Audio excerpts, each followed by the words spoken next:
Hi everyone! I got some requests to have more videos. So despite the fact that I just got back from the beach with my kids, they had some swimming lessons and I'm a little smelly. But you can't smell me, so that's okay. I figured I could make the video anyway. I also got a request to talk a little bit more about documenting the journey. One of the things that I've been doing for a while now is keeping a page a day about what happens in my life.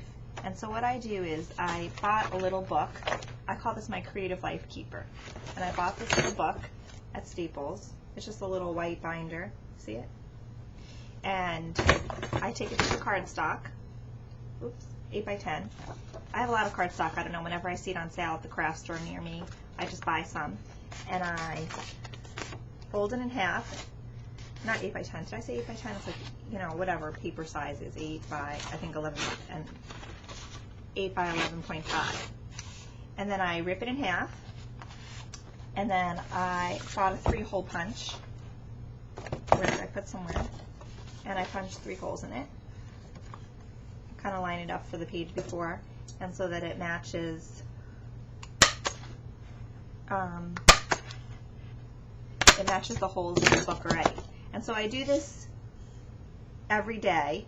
Or, you know, sometimes I make a couple of pages in advance, a couple of different colors. I use a different color almost every day. And so what I do, usually in the morning, I'll write down the date, and then I will write down all the things that I plan on doing that day on the front. Write down all the things I plan on doing that day in the front, kind of like keep me focused. And then on the back, throughout the day, I write down what actually happened.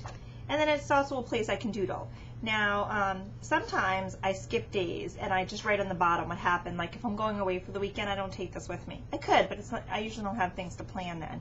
And so then I just write on the bottom, you know, the 11th or the 10th and 12th I went to, you know, New York or whatever happened that time period.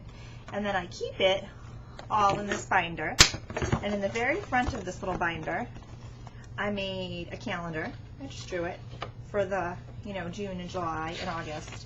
And I wrote on the back all the things I wanted to do for the month, just to kind of give me a way to plan. And then when I'm all done, when the book gets too crowded, I put them all together, and I just bind it with some nice string. And so then it kind of makes like a little book, and you can kind of go through. I've used this. This works really well for me, and one of the reasons I like doing it, I used to do it by the week, but then I found that I need more pages because I kind of have a lot to do every day, and it kind of keeps me focused on, reminds me what I need to do because I forget. And then it's also a great document. So for instance, my son suffers from migraines, and I always write when he has a migraine, and this way I can go back and kind of see a pattern. Or if I'm feeling a certain way and I kind of wanted to know what was happening maybe last month at this time or whatever, I can see patterns of behavior form. And sometimes I go back and I look through and see if there's anything that I'm missing that maybe I had wanted to do but then fell off the list for whatever reason and I forgot. And then I keep them on my bookshelf and they kind of look nice. This one I made a little cover too. For some reason it says Commit to Joy. Now when I first did this, about 2 years ago I started it, I actually painted the pages. But that was way too long of a process every day, and it was hard to write over the paint. And now this is very easy, and it's cute too. I doodle on them. I usually write my little mantra, my mantra symbols. We'll talk about that later on in Creating in the Mist. But you know, little symbols or doodles, and it's kind of a nice way, different than my journal. I don't really journal in it. I'll just say kind of my mood and really what I did for the day, and kind of to keep me focused. And then in the front of the Creative Life Keeper, I actually made the cover that's on Creating the Mist, and I printed it out. And it's a cute book, and I just keep it right here next to the computer. And so as things happen throughout the day, I can write them down. It also helps me keep focused of what I want to do that day.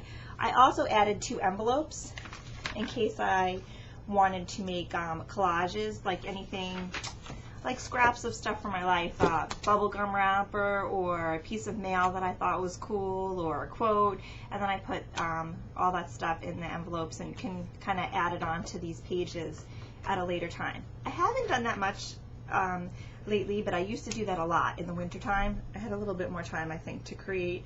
I wasn't so focused on creating pieces of art to sell, and I made more of them.